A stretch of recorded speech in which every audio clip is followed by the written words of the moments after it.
Well, good afternoon, everybody. My name is Michael Hilkemeyer, and with me is Beck Keough. Is that how you pronounce your name? That's correct. Oh, Yes. so pleased. I looked it over a couple of times. I wanted to make sure I got it right. Thank you so much, Beck, for this opportunity. It's just wonderful to finally get to meet you and to learn from you as well. I've followed you through social media and what you've done, and yeah, I'm just all roaring for a fantastic sort of opportunity this afternoon. So just to get us started, bit of a, I wonder if you can tell us a bit of your background, where you teach, your level maybe, that sort of thing. Mm-hmm. So I'm a primary school teacher in a medium-sized Catholic school on the south coast of New South Wales. I'm currently teaching Year 4. I've held a number of roles over the years, from ICT coordinator to coordinator within a school, and have been involved in a number of projects as well as the years have gone by. I've had the privilege of working with Dr. Jane Hunter on her High Possibility Classroom project. I've worked with ACARA in digital technologies, their project on, I'm blanking, that's dreadful, I'm so tired, I'm so sorry, on working in their project on digital technologies in focus. I knew I'd get it if I thought. Sorry, 5 o'clock in the afternoon on my brain's little friend. So yes, I've worked on that project, developing curriculum, trialing curriculum, supporting staff. I've led a podcast myself. I am incredibly passionate about supporting others in using technology in the classroom, and currently I am working alongside a team here at my school down on the South Coast to reinvent the classroom, which is a Hewlett-Packard program with Brett Salakis, which many people may have already heard about. Okay, great. And what sort of technology do you commonly use in the classroom? Over the years, I've used quite a few things. Predominantly, I find within the classroom context, as a mainstream classroom teacher, it's more about finding purposeful uses for what you have and making sure that it connects to what you're actually doing.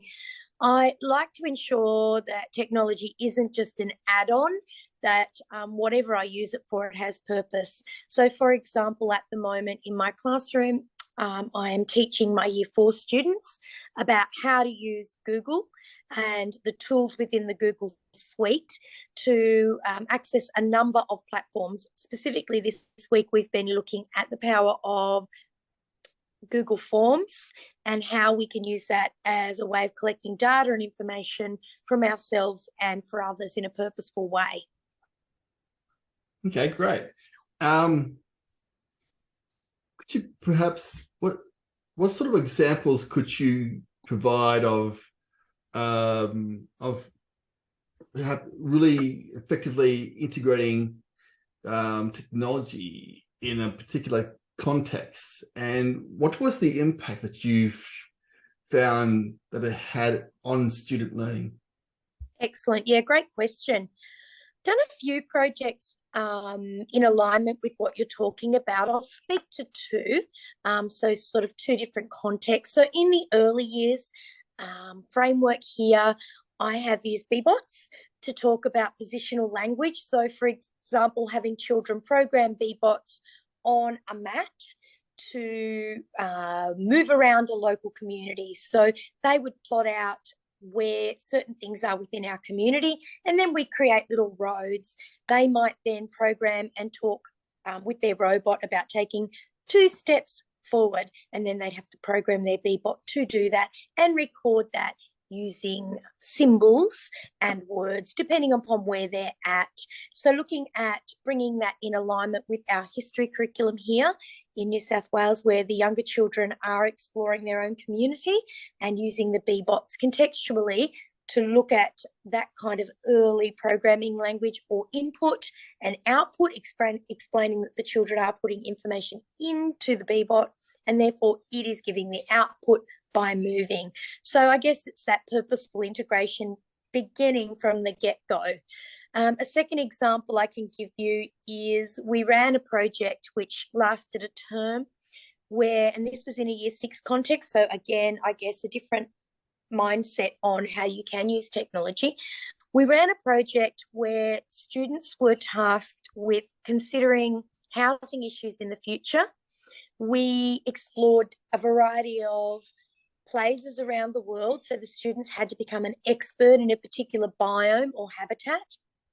Once they had that, they then had to look at what some of the risk factors were for that area. Why would housing become a problem in the future? And we looked at some of what the UN had to say about problems for housing in the future. So we looked at density. We looked at things that sort of circulated around climate change. And from understanding those problems and their context, the children then had to design future housing for their areas. We launched with having some university students come in and run a project around how you can redesign homes. And then the project kind of launched through there. And we worked very explicitly with building the children's knowledge around what biomes were, what the concept of a model was, right through to integrating and ensuring that we trained the students on how to use appropriate tools to demonstrate their learning. So some students were using concrete materials to create their designs once they'd actually created them, but then some of the children wanted to reconceptualize what a model was, and we had them using Minecraft to create their new homes. They had to create a plan, submit that plan, and they had to be able to substantiate why that particular plan would work with minimal impact on the environment in their particular area. So we had one little person who was looking at the fact that housing was so dense in the area that they were looking at that they would possibly look at building eco-friendly tree houses for people to live in the future. And they built their little tree in Minecraft, and then they built their home in Minecraft, and we were able to take a tour through that. Okay. I'm just wondering, Beck, whereabouts have you, with those kind of examples, have you found that the students were able to develop a new set of skills and capabilities? Where have you found examples where they have been able to transfer those capabilities into another context? Like they might have used something in maths and then be able to use the same sort of capabilities in English or in other contexts. Yep. So I guess that comes down to that explicit teaching. When you're planning a unit, obviously there's a number of components. You've got your skills and your knowledge. So whenever I'm planning a unit, I think, okay, what skills do the students need and what knowledge do they have? So explicitly teaching those skills. So I'm just trying to think of an example of where we've taught a skill and then that's been transferred. There you are. We looked at how we could use Google Slides to plan a story. On top of that, we were teaching the students obviously how to use Google Slides, how to do transitions, etc. Another lesson, we explored putting in hyperlinks. Now, one of our students then came to me and said, Mrs. Keough, I really want to write a choose your own adventure story. And I said, oh, this is interesting. What skills do you think you could use? And they said, I really want to use PowerPoint or Google Slides. I said, yeah, that sounds great. We could definitely use Google Slides to do that. And I said to them, well, if you're going to use Google Slides and you're going to put pictures in and words to kind of use this story, you said you want to choose your own adventure. How are you going to do that? And they said, well, you were talking about hyperlinks. Is there a way that we can use hyperlinks? So sitting alongside that student and supporting them to kind of use the two skills to then level up we wrote a choose your own adventure story, and they were able to put in hyperlinks to go to certain pages when people wanted to, I guess, choose their own adventure. That's a really good example, Beck. I think, one of the most important things which I've learned over the years, and I'm sure, you've also found it yourself, is that, with technology integration, the transfer of capabilities is so important across the context. I mean, to me, that really is what the true essence of what it is all about. Be able to develop those capabilities in one context, and then use those same capabilities and maybe even build upon them in another context. So that's I think in a world, in a society that we just sort of so dominated by ICT these days, and all the pressures that teachers have with integrating new technology. I think it is just important to make sure that occurs. I think the key to that, Michael, is the planning. I really feel that when you're looking at creating a unit of work, again, like I said, you need to look at, well, you've got to have the end in mind. What do you want your students to be able to do? And what knowledge do you want them to be able to demonstrate? I think making sure you front load any unit with explicit teaching around concepts, around factual information, and building that bridge for the students to remove the cognitive load is incredibly important. I think what happens sometimes is we get this idea and we forget that we kind of assume that just because children use technology, or we consider them to be digital natives, that they must know how to do this. But it's not the case. It really isn't the case. And I think ensuring that you're explicitly teaching those skills to give them success whilst you're teaching, and then giving them an opportunity to practice that, you've got to do that throughout your planning. You've got to give intentional thought to what knowledge you want them to be able to share, but also an opportunity to practice using those skills. Otherwise, it's a one-off opportunity and there's no transference. If you're just going to ask a child I want you to create something without all that prior knowledge and that support, it's not going to happen. You're in the wrong inquiry zone. You need to be supporting children very well through their inquiry or through their learning to get to that phase where they can use their inquiry skills. Yeah, I absolutely agree there, Beck. I believe that, I think that, there's so much, more emphasis that needs to be put on planning for effective and successful technology integration. I think, that, many of us, like, it's kind of like a negative side effect of technology's use of technology, society's use of technology. That's what I'm trying to say. We are also used to it, and I think, that there is a misconception amongst some teachers that just exposure to technology will actually do the job. And this is where planning matters. There have been so many studies in the past that have proven that if teachers do actually know that they're going to use technology, they can plan to develop those capabilities in students, and to really focus on developing the metacognitive abilities as well. And that's where it really does count. I think effective feedback in that phase is really important as well. Developing that metacognition, or thinking about your thinking, is exceptionally important, but the only way your students are ever going to do that is if you've got effective feedback with somebody working the journey with them. So like you were just saying, if you're not putting that effort in to make sure, or intentionally putting in stop points or checkpoints or whatever level of feedback you think your students need in that point in time or that point for that particular skill, the students won't understand, or they won't be able to keep developing that skill. I think that's really important. I think you've hit the nail on the head there. I really do. Yep, absolutely. And one of the things that that I've learned is that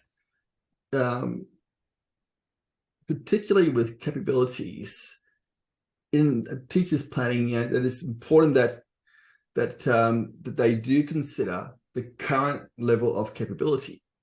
So, for example, you cannot give a more sophisticated bunch of techniques to a younger year level who have no idea how to do it. And one of the things that I kind of like to sort of push out there is that I think it's important too that you have no idea. Like if these are your first time you've had these students, you've got no idea about what they have done, to maybe give them a pre-lesson and have a bit of a checklist for an activity where you would kind of list down the capabilities that you would expect they might have, tick them off, and then you can go from there in your planning and then progress, plan for progression in the capabilities from there. And that's very important, in being able to ensure learning progression, with technology. One of the things I wanted to ask you too, Beck, was was there a particular strategy that you'd like to use the most that really works for you well? Is that when I'm implementing the use of technology? Is that what you mean? That's correct, yes. Yes. So I think basically scaffolding the students, it's a lot easier to start at a lower level of entry and scaffold them up. I'd much rather go in and show students or model something that the students go, oh yeah, we know how to do that. Number one, they've already got confidence. They haven't given up hope. Not only that, you're starting at a lower point. So you're giving children buy-in straight off, but also those students I have who perhaps aren't as tech savvy or haven't had as much exposure or are new to your schooling context also have buy-in.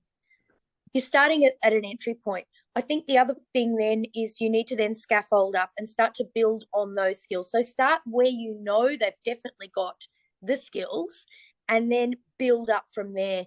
I had a young student once who was incredibly bright, very, very bright, but did not use technology at home at all. So his skills were quite behind his chronological peers who were using different things at home.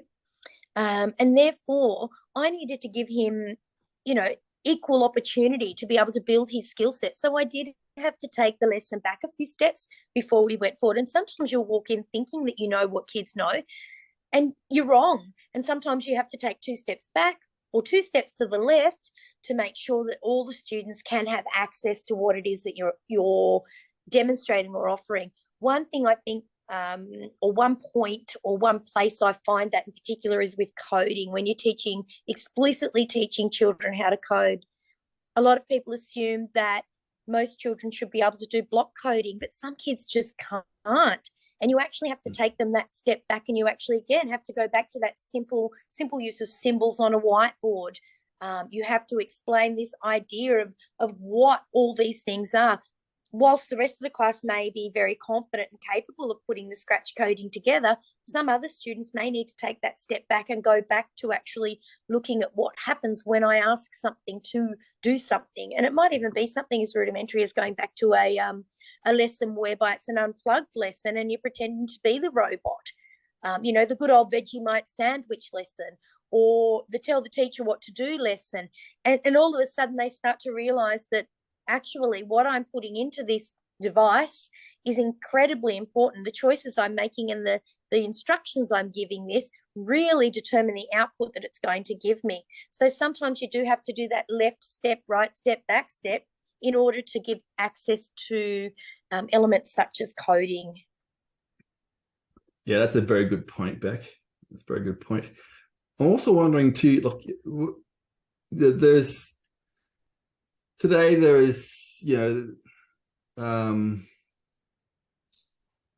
so much, divide, digital divide to in areas. I mean, what are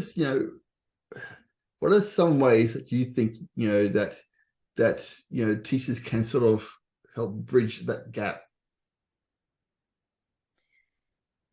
I think there's a divide in a few places, and I think some of the divide comes from us as educators, to be quite honest with you. I think some of us are a little bit afraid of technology.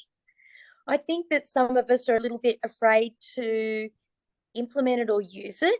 We want to play in our safe zone, and therefore sometimes that creates the divide for our students.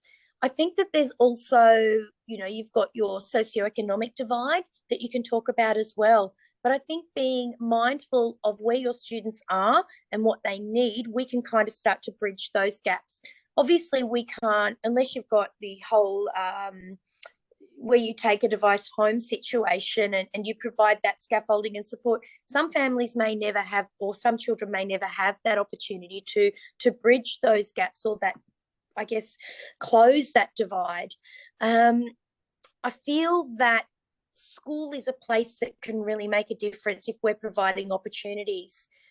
I've worked in situations where that's been put on the classroom teachers, and that can be really hard and confronting for some educators to actually realise that they actually have to take that time to teach or expose children to the digital capabilities. And I find that the digital curriculum is incredibly overwhelming for some educators. I think that we need to kind of support each other and help each other where we can. And that's where things like I used to lead something called Texpresso, where I would give up my Wednesday morning, shout people a coffee at my school, and they could come in and we'd talk about one piece of technology that might be useful and how it's useful. It might be something like Canva, something as simple as Canva that they could implement really easily, really user-friendly. Right through to looking at how to use a 3D printer, which is a whole different level. But I think walking the journey with each other as educators, number one, is important, and looking after each other, meeting educators at their point of need, and not assuming we all know it as well. We don't. We only know what we know. But then providing those opportunities for our children is really important. Similarly, on the opposite side, I've also worked in schools that have, and I currently work in a school where we have explicit lessons where the students actually learn specific skills that they can then use in their classroom. I feel that those kind of programs really need to be done in conjunction with classroom teachers, so classroom teachers know what's happening, and then they've got an opportunity to then expose the students again to what's being taught, and perhaps even give opportunities for students, as you mentioned, like as we spoke about before, to transfer that learning into another context so that the children see that this isn't a tool just for that. Hey, I can use this here in maths as well. Yeah, I really like that idea. You had Texpresso.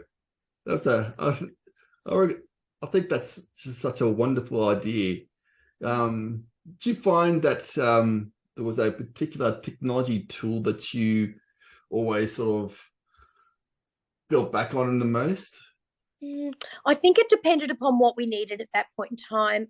I ran at the last school I worked at, and it actually started with just teachers coming together and chatting about how to implement Google and the Google suite into our teaching and learning. We were asked to pivot and reimagine the way that we were, I guess, creating our programs, and that's where it started, supporting teachers.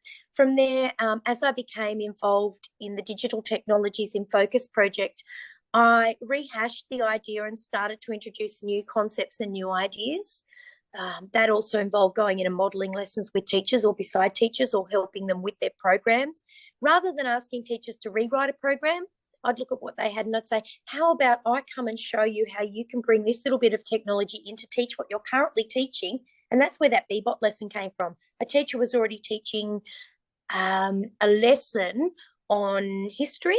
I said, let's just bring this into your history unit. Let's look at this. The kids will love it.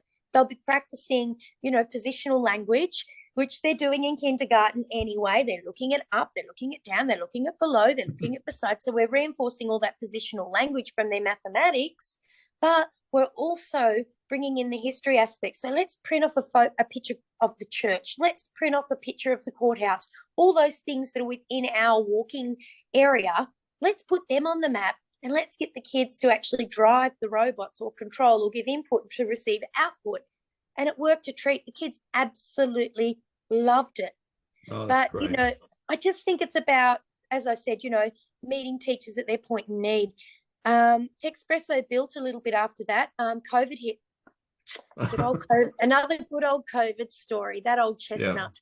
Yeah. And I couldn't reach teachers. And so one of the teachers actually said to me, I wonder how we can do this. So we ended up using, I think it was Microsoft Teams.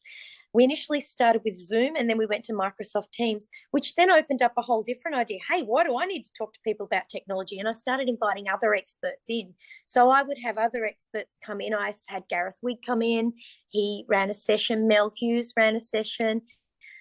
Kim Vernon, she ran a session for us as well. And it was great for me to be able to just step back, let them do the talking and run the session. And teachers were then able to, I guess, hear from experts as opposed to me just prattling on about technology. They'd heard me prattling on for a couple of years. So it was nice to have other people interested. That actually ended up opening the Pandora's box, and we had schools chiming in from all over the place. We had schools out at parks join us, which was fantastic. So it was for me personally, it was so rewarding to be able to just help other people. It was so good. That's awesome, Beck. You mentioned COVID. I was going to bring up a question. Do you find now, that there is more of an urgency with teachers now to sort of jump on the bandwagon, to learn more about technology integration, in the classroom? Or is it more the same or a bit less, or that's a big question. That's a really big can of worms, that one. Look, I think teachers certainly, from my experience, I spent a lot of time during COVID troubleshooting with teachers over the phone, making videos for people to help them understand how to do things because they just couldn't, talking teachers down, dealing with tears, and walking the journey to support other amazing educators, Jen Schofield and Carla Derner, two teachers I worked with, who really walked the journey beside me in supporting our staff at that point in time. But I think a lot of educators are a little more open when you mention a new tool now. And I think that people are less afraid to try because they know they can. I think people were forced into this situation where all of a sudden you may have never, ever held a Zoom meeting with anyone, and all of a sudden you were put into this situation where you may have had to have had a small group meeting with a group of students and do a reading session. You had situations where teachers could certainly create programs, but then when it came to actually delivering content and working out the balance between how to put content up and also how to deliver it virtually without the students giving you that feedback, it's a really different skill set for people to develop. Yeah. I think in that it's kind of given teachers a new ability or a new resilience factor when it comes to something new. I still think teachers are always apprehensive when it comes to using a new technology, and I think the reason for that is there's so much out there. It's overwhelming. Yeah. You know, are you a Google person? Are you a Microsoft person? Yeah. You know, this whole conundrum around the amount of things out there that can be used, and now throw into that AI and you know, chatbot and all those things that are coming out. Some teachers are kind of just getting into that space of being Another overwhelmed. one. And yet, exactly, Yeah. it's kind of becoming like that. Oh, wait, there's more. You know, Yeah. it's. Yeah. I feel that educators are always willing to learn, but you've also got to remember that we've got to walk the journey together. Yeah. We all have our own skill sets. We all have our own fears. We all have our own time limitations.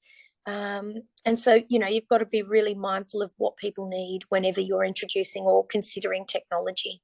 Yeah, absolutely. And, you know, with the, you know, there's so much, like you said, so much technology out there, so much pressure being put on teachers. Like, you know, now we've got a chat GPT, you know, AI, and that's going to, you know, so much, you know, more things to think about, you know, in terms of making sure that, you know, students don't, you know, depend on AI for their answers and go all mushy in their brains, so to speak. It's Yeah. interesting having played with some of that technology, just purely to see, okay, what can it do? What are its limitations? I think there's some real opportunities with it. And I think rather than being afraid of it, I think we need to understand it. I think that there's a real opportunity for educators here to talk to students about ethics. I think looking at using that moral journey could be a really good segue for a lot of those teachers, talking about, well, intellectual property, talking about, you know, ensuring that what you're presenting or what you're sharing is truly your own work. I actually don't think that there is an issue with students using it if they are also reading what's being put on the screen and it links to their content. Most educators that will be kind of coming across that level of exposure will probably be in the high school setting, one would assume, or in a university setting. Now, most of those teachers or educators or lecturers have a certain curriculum and they have certain textbooks that they rely upon, and their students rely upon to gain information from. And in my experience, I don't think the technology is quite there where it's going to reflect accurately what has been taught in content in a classroom. So a teacher is well attuned to what texts they've used, and what resources they've provided. So I think that despite, you know, in this beta phase that this all seems to be in, there's certainly some big limitations, but there's some really powerful opportunities here as well to teach our students early on about the strengths and the risks in using these kinds of technology. Yeah, absolutely. And just to backtrack a little bit too, you know, with regards to like, you know, teachers feeling overwhelmed with the amount of technology that they, you know, that is placed, you know, pressure, or however you want to, you know, define it, in the classroom. You know, one of the things that, you know, I do like to sort of, you know,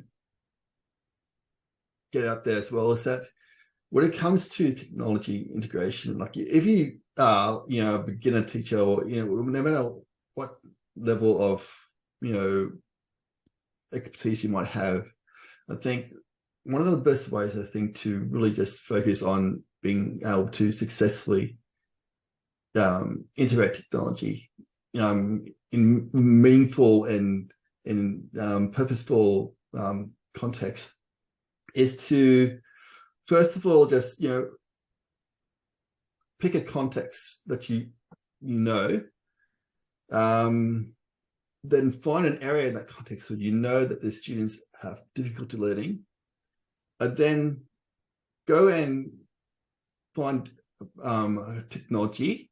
Now, this could be like, it could be hardware, but mostly, software. Find, some software that you are familiar with, that the students may also be familiar with, and just focus on developing capabilities in that program across a wide range of contexts. Because it's far more important, for that to occur, for the students to be able to really develop the sort of capabilities in a versatile sort of programs, then a huge, large number of programs, and only then superficially develop the capabilities that way. Yeah, and I think it comes down to wow versus purpose. Yeah. Are you going for a big wow, look at this pretty lesson? That's like, as you say, that's not going to have longevity. They're going to forget that in, Exactly. 3 lessons time. Yeah. Or do you have purpose to this lesson? And what's your audience? I think understanding purpose and audience can be really important. But adding on to what you were just saying, so an example of that might be a microbit. You might teach the students how to explicitly use a microbit. You might teach them how to do all sorts of fun things on it where it says words across it, etc. But then you might then transfer that into science, where you're actually programming your microbit to measure the temperature outside and recording temperatures. You might then use it in math to create a dice, a shapeable dice. And then a third shift and another way to use that device in the classroom context is to perhaps use it in English, whereby they are programming the microbit to perhaps respond or to display certain words, or it's a word game, etc. There's a lot of ways to choose technology, or choose a piece of technology that's the focus of your ICT capabilities, and then to actually embed that into different contexts. So that was successfully done with a year 3 and 4 cohort, whereby we taught them to use a microbit in those particular ways over a certain, I think it was a 2-week block, where we kind of intentionally brought it in, brought it out, brought it in, brought it out, just across different KLAs or learning areas. Yeah. I don't want to take up too much of your time, Beck, because I know you're busy. But I just wanted to ask you, finally, what advice would you give, like, maybe a beginner teacher, or maybe someone more experienced who's less confident with technology? What advice would you give them in terms of getting them to sort of take this step into successful technology integration? I think firstly, my first piece of advice would be to try and find somebody you can talk to about it. Don't do it alone. I think talk to somebody who you've perhaps seen in your school, or somebody who can use the technology. And maybe you could do one of two things. If you're not confident yourself, why not have them come in and co-teach with you? Walk side by side, walk shoulder to shoulder with somebody, and be a part of the learning journey. The other thing I would say is don't do too much at once. I think it's important, again, that you go for purpose over wow. I think you need to think, well, am I actually teaching the children something, or is this just like a big wow factor? It's really important to determine, no matter what you're doing, what skills you have, and acknowledge what they are or what they aren't, and seek support, and also to ensure that the learning that you're putting in is really purposeful and connected to content. There's no point teaching something that's really irrelevant. Well, that's great advice, Beck. And I'm sure they'll just go a long way for many listeners. Thank you so much, Beck, for today. It's been a real pleasure. A pleasure. And if anyone wants to connect, I'm always up for a yarn or a chat, and I absolutely love sharing. So yeah, please reach out and connect. You can find me on Twitter, and obviously lurking on LinkedIn as well. Thanks, Beck. And if you would like to know more about how you can successfully integrate technology in the classroom, why not become a member of our ICT in Education Teacher Academy today and gain instant access to 60 plus online technology integration professional development workshops for just 50 Australian dollars per month. Cancel anytime. You will find the link in the description below.